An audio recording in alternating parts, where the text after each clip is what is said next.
It began on a Thursday morning, ordinary and uneventful to anyone watching from the outside. But inside my mind, a storm had already begun. The smallest, most trivial thought, offhand comment from a coworker, spiraled into 1,000 interpretations. Was she criticizing me? Did I sound foolish? Maybe I talked too much. One thought led to another, like dominoes falling in perfect order, each striking the next with increasing velocity. I didn't notice the birdsong outside or the softness of the morning light. My coffee turned cold as I sat staring at the wall, not seeing it.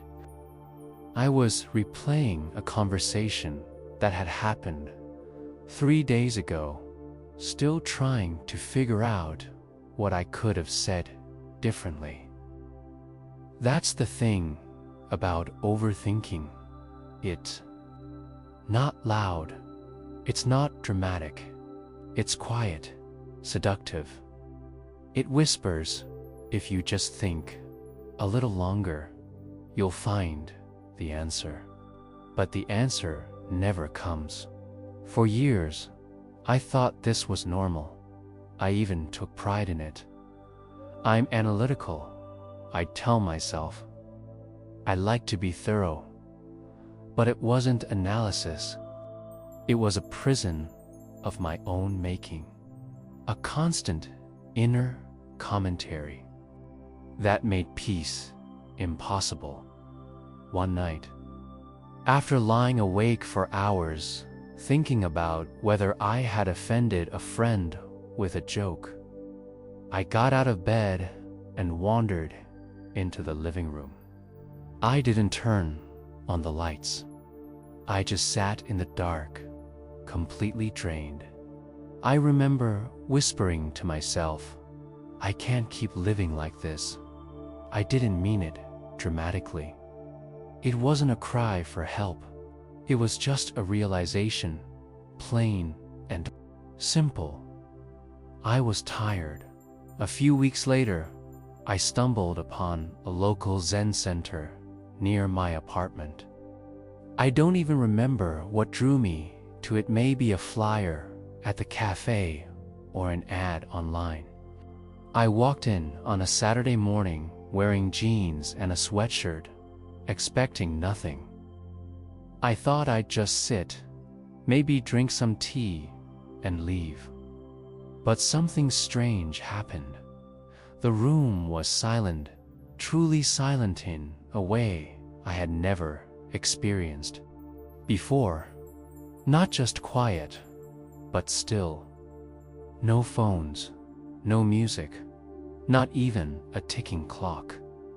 Just the sound of breathing. I sat on the cushion they offered me and waited for something to happen. But nothing happened. Just silence. And in that silence, I realized something I had never seen clearly before. My mind was never still. It was like a monkey jumping from branch to branch, never content. And the worst part? I thought this mental chaos was me. I believed. Every thought, argued with them, feared them. An elderly man with kind eyes and a face like weathered stone spoke after the sitting. He didn't speak in riddles like I had imagined. Zen monks might, he just said. The mind thinks. You don't have to follow every thought. Most of them are just echoes. That struck me. Echoes. That word stayed with me. I went back the next week, then the next. I wasn't consistent. Some weeks, I skipped. Sometimes, I'd sit at home instead. But a shift began small, almost imperceptible. I started to notice my thoughts as thoughts, not truths. If a coworker frowned, my mind would still start spinning its usual stories. Is she mad at me? Did I do something wrong? But a second voice, gentler and quieter, would sometimes interrupt. You don't know. Let it go. It wasn't easy. The pull of overthinking was strong. It had been my companion for so long. I didn't know who I was without it. There were nights I'd relapse into mental loops so deep I'd forget to eat. But there were also moments, brief, golden moments, when I was just present, watching the wind ripple through the trees, feeling the texture of water on my hands. One afternoon, I sat at the park, watching a child chase a butterfly. I wasn't thinking about anything. I wasn't analyzing, planning, regretting. I was just ... there. I didn't realize how rare that was until it happened. That was when I truly saw the trap of overthinking. It promises safety, certainty, control, but it steals presence. It steals life. There was one more thing the teacher said, and it didn't make sense to me at the time. You are not your thoughts, and your thoughts are not the truth. They're just the wind passing through the bamboo. Didn't understand it when I first heard it. But now, after months of stumbling, sitting, breathing, and returning, I think I do. Overthinking is not a flaw. It's not a sign of weakness. It's just a habit, a powerful one. But like any habit, it can be unlearned, not through force, not through fighting the thoughts, but by learning to watch them pass like clouds across an open sky. And that was the beginning, not the end of overthinking. Not a sudden enlightenment, but the first crack in the wall I had built around myself. The first moment I realized that peace wasn't something I had to earn by thinking harder. It was already here. I just had to stop chasing every echo. That it took me a long time to realize that most of my overthinking came from one silent belief. If I just thought long enough, I could control everything, every situation, every outcome, every emotion. Along the way, I had convinced myself that thinking was the ultimate tool, not just for understanding, but for survival. I would plan conversations in my head days before they happened.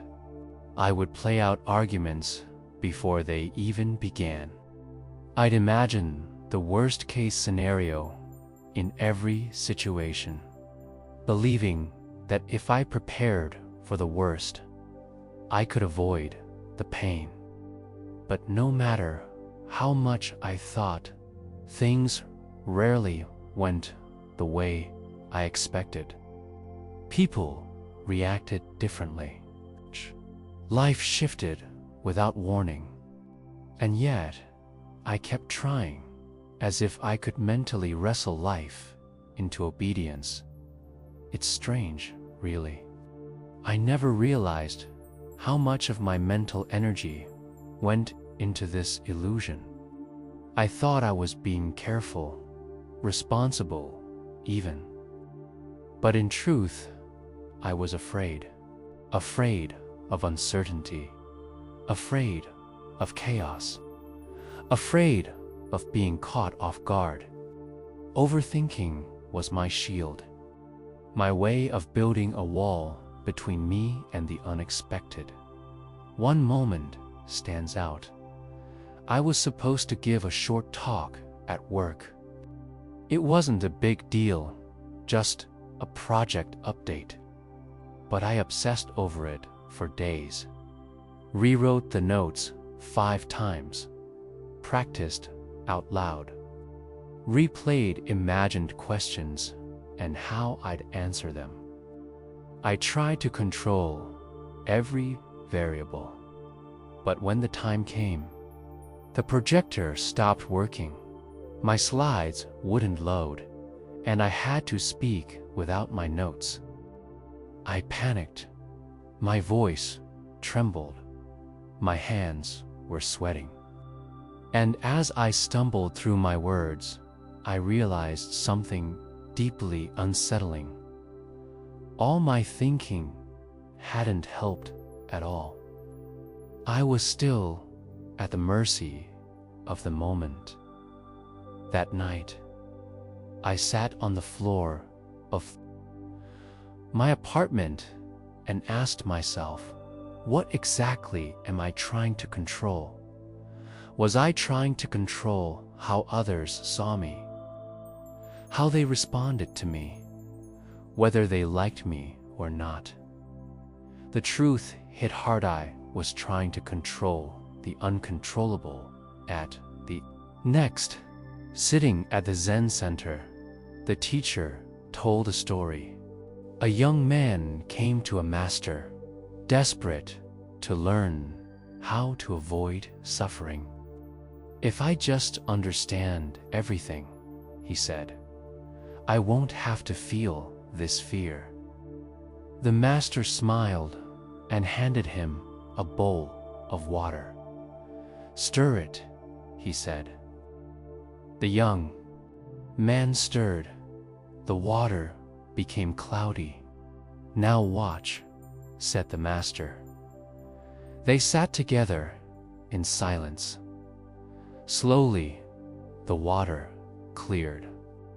The master said, this is your mind. If you keep stirring it, you can't see. Let it settle. I didn't need him to explain further. I was that young man, constantly stirring, thinking, planning, controlling, making the water of my mind murky with effort.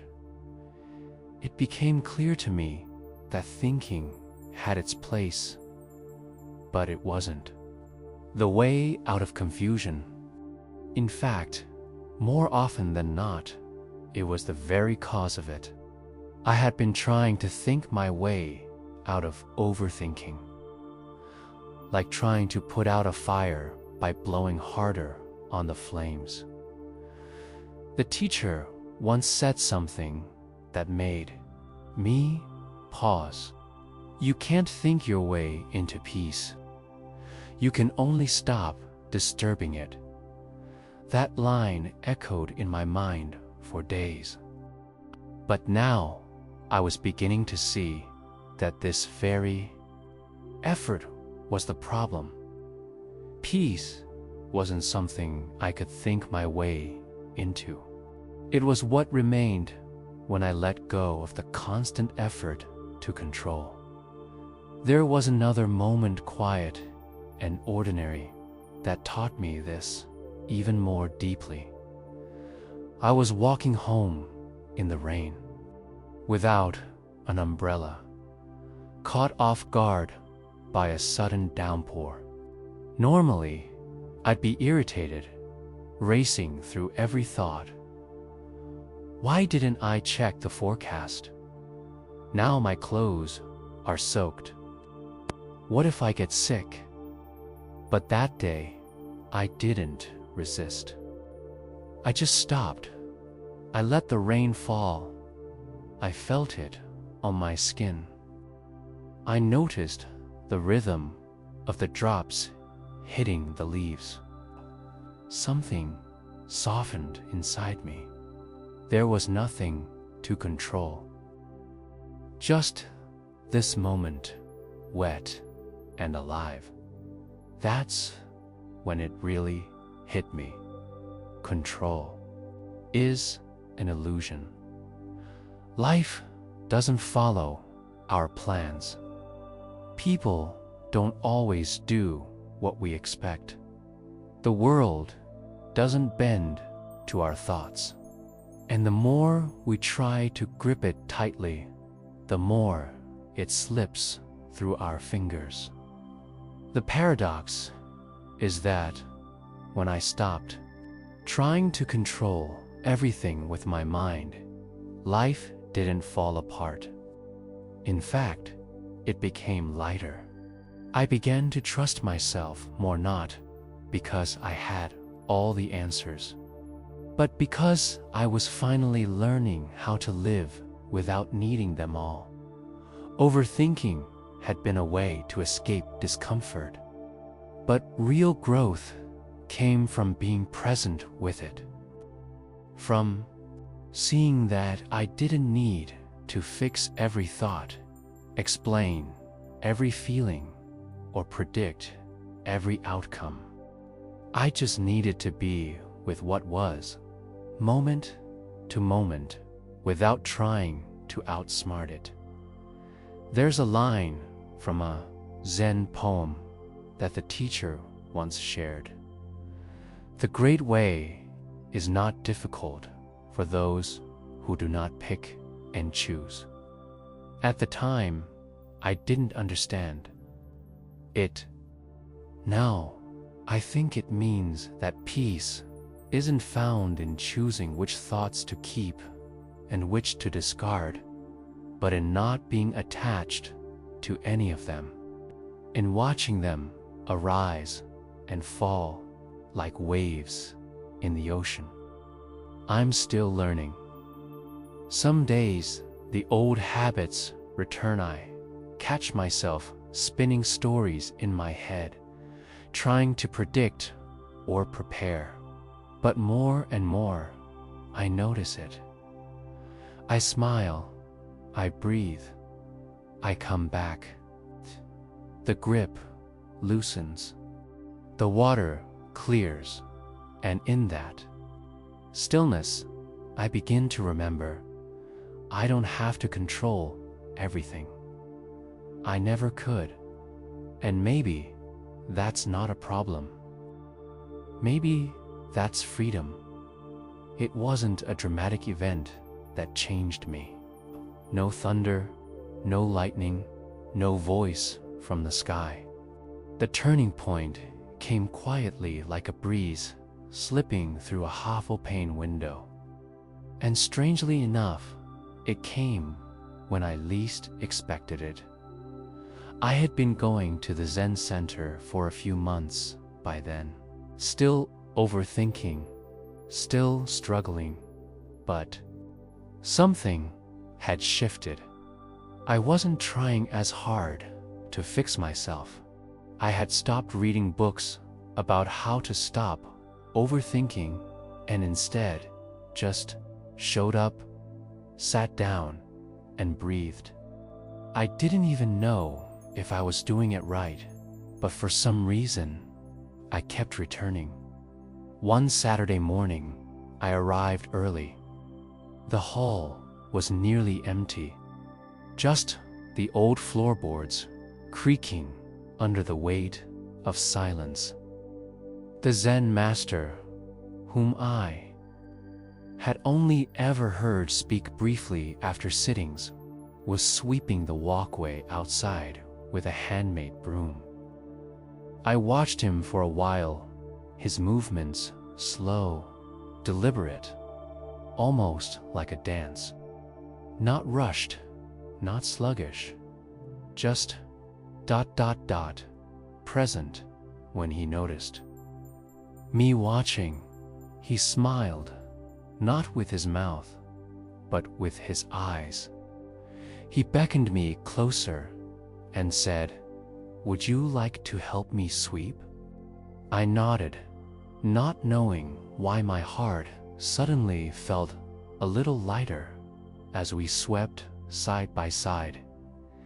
He said something that stayed with me. The mind is like this path. Leaves will always fall.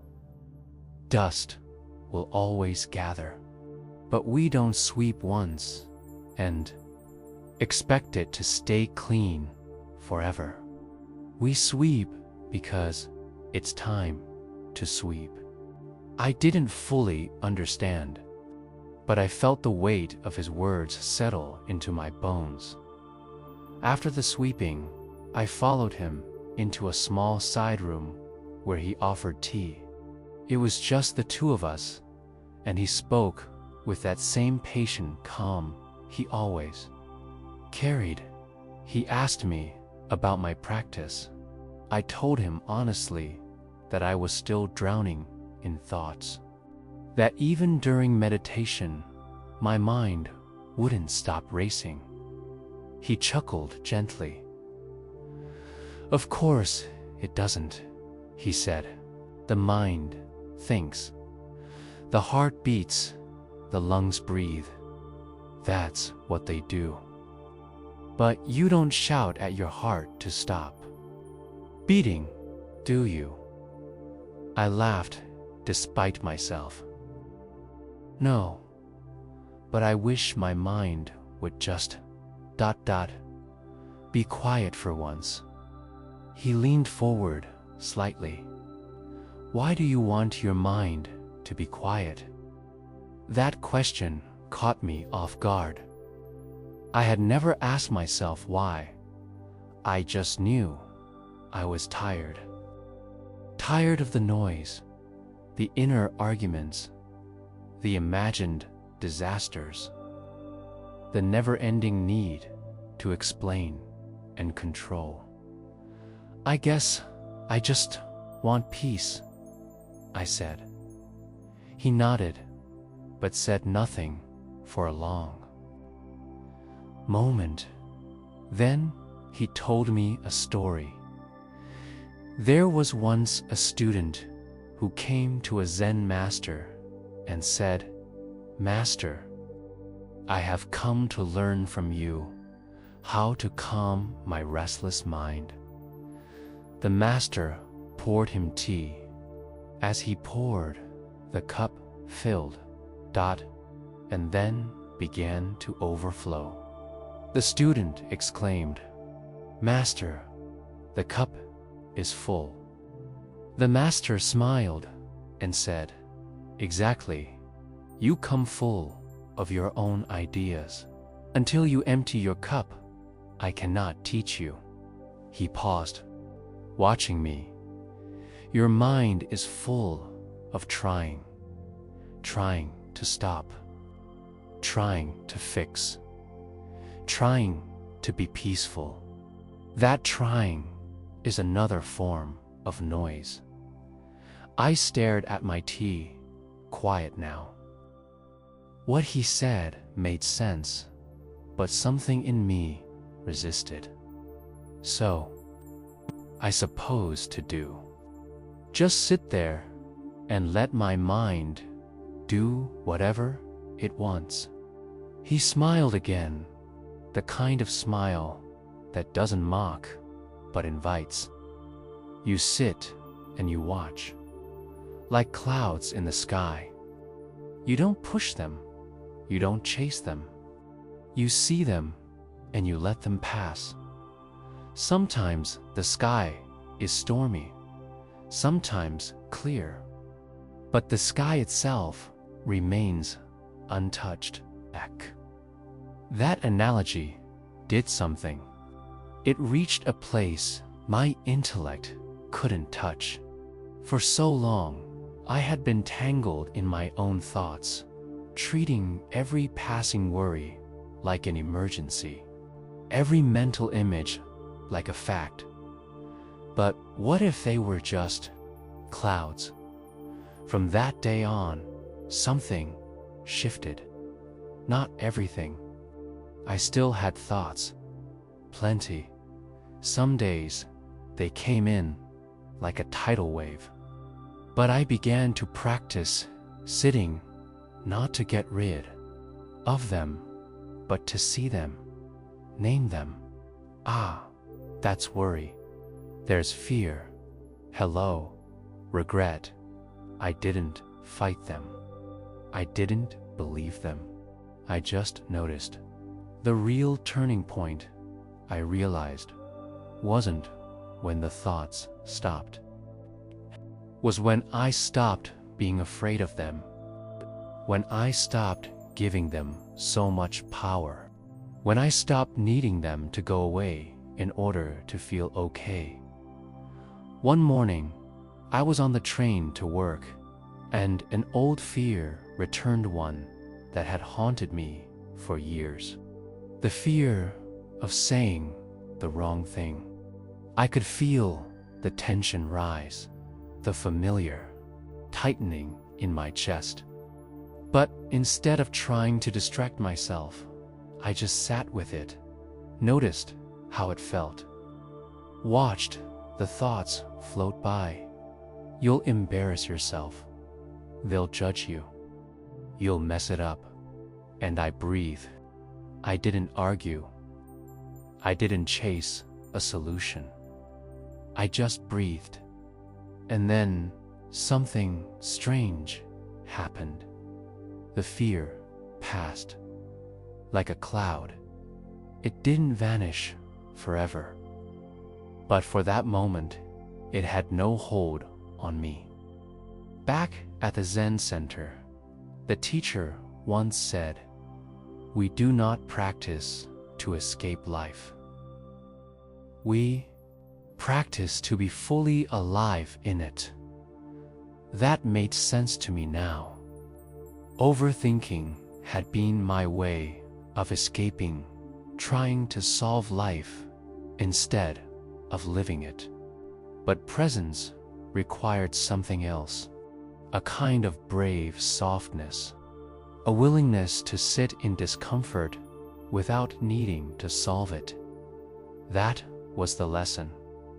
Not a magical cure. Not a dramatic revelation. Just the simple, steady return to presence. The realization that my thoughts are not enemies. They are not truths. They are just weather. And I am the sky. Stillness was never natural to me. I grew up in a world that praised speed-quick answers, fast decisions, constant movement. If you weren't doing something, you were wasting time. If your mind wasn't spinning, you were falling behind. So, when I first heard the word stillness in the context of mindfulness, I misunderstood it. I thought it meant forcing the mind to be quiet, to stop thinking completely, like hitting a mute button on all inner noise. But that only made the noise louder. I remember one morning, after a particularly restless night filled with looping thoughts, I sat on the cushion at home.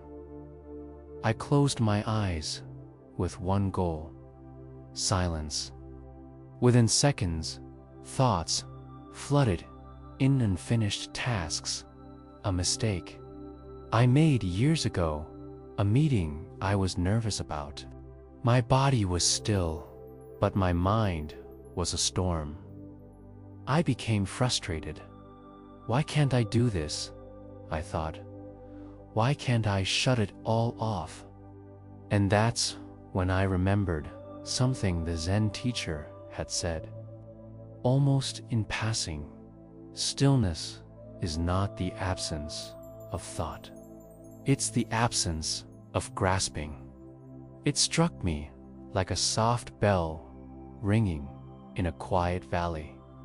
Maybe stillness wasn't about stopping thought, but about letting it be. Not grabbing, not pushing, not chasing, just observing. So the next time I sat, I did something different. I didn't try to control my breath. I didn't try to banish thoughts. I just noticed. I sat like someone watching a river. Thoughts came and went. Some were loud, some subtle. Some brought emotions, others faded quickly. But I remained. At first, it was difficult. My habit was to engage mentally, grab a thought, analyze it, argue with it, fear it. But little by little, I practiced letting them pass.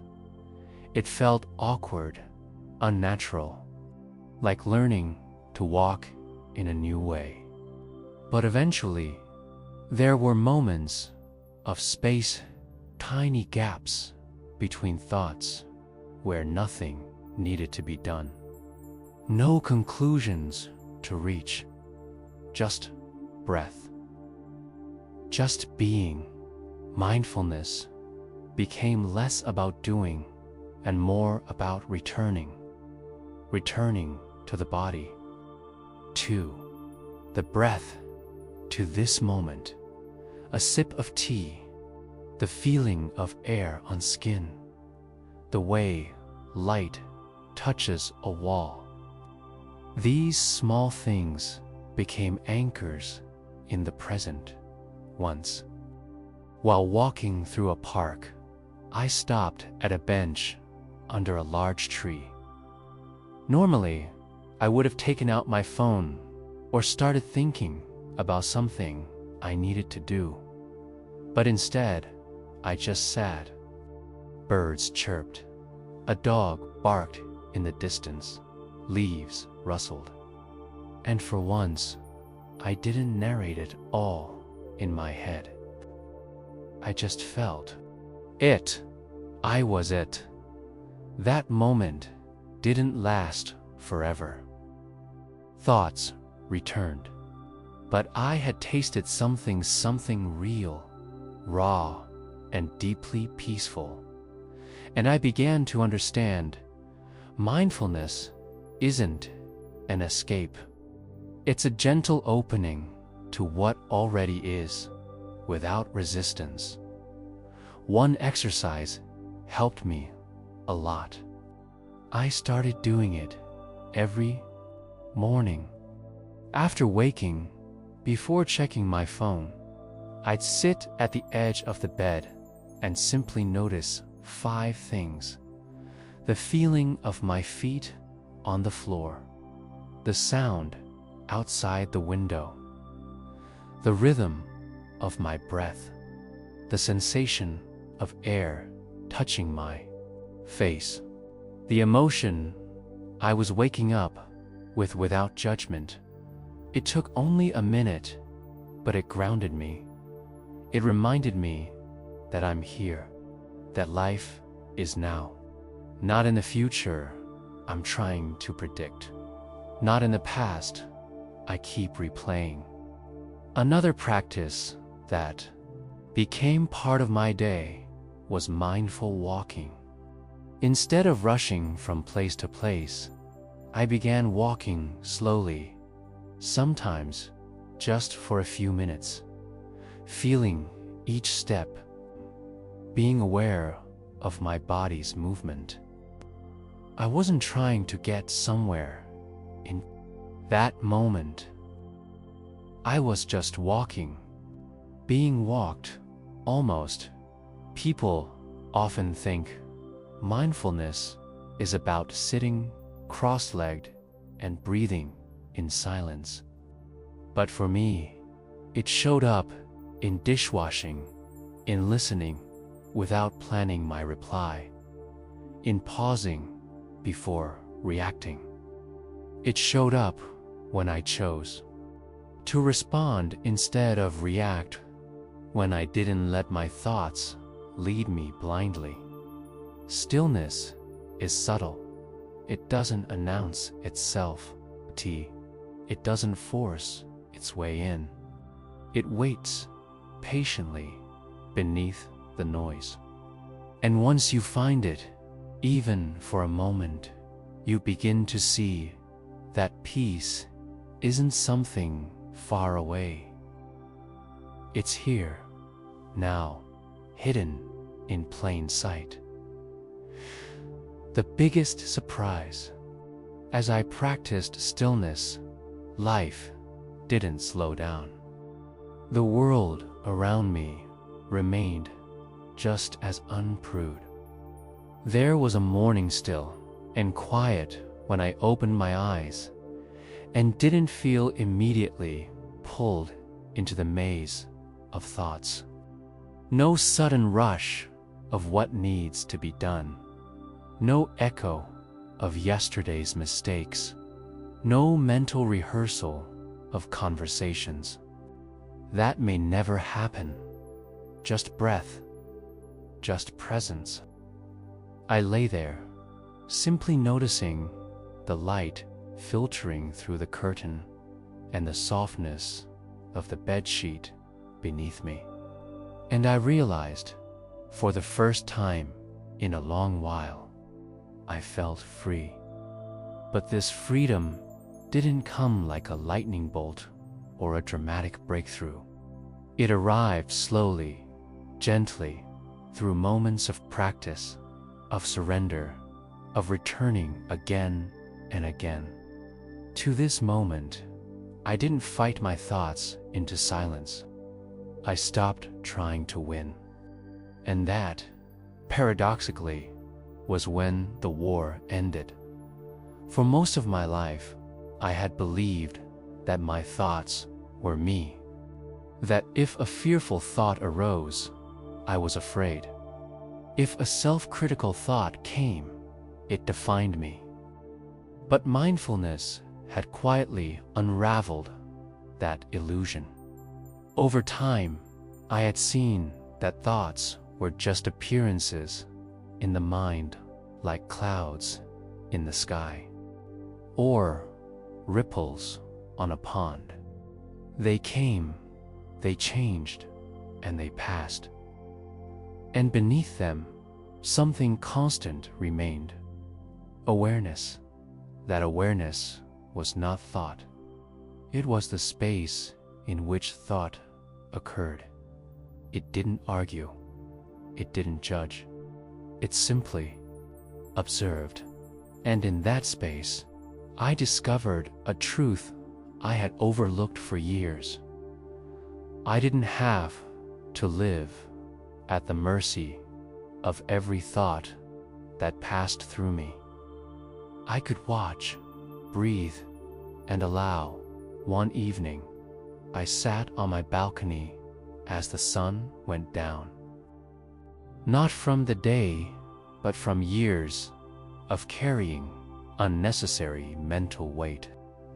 And as I looked up at the sky with its streaks of color and slowly appearing stars, I whispered to myself, "You don't need to fix anything right now." That sentence felt like a doorway, a permission I had never given myself.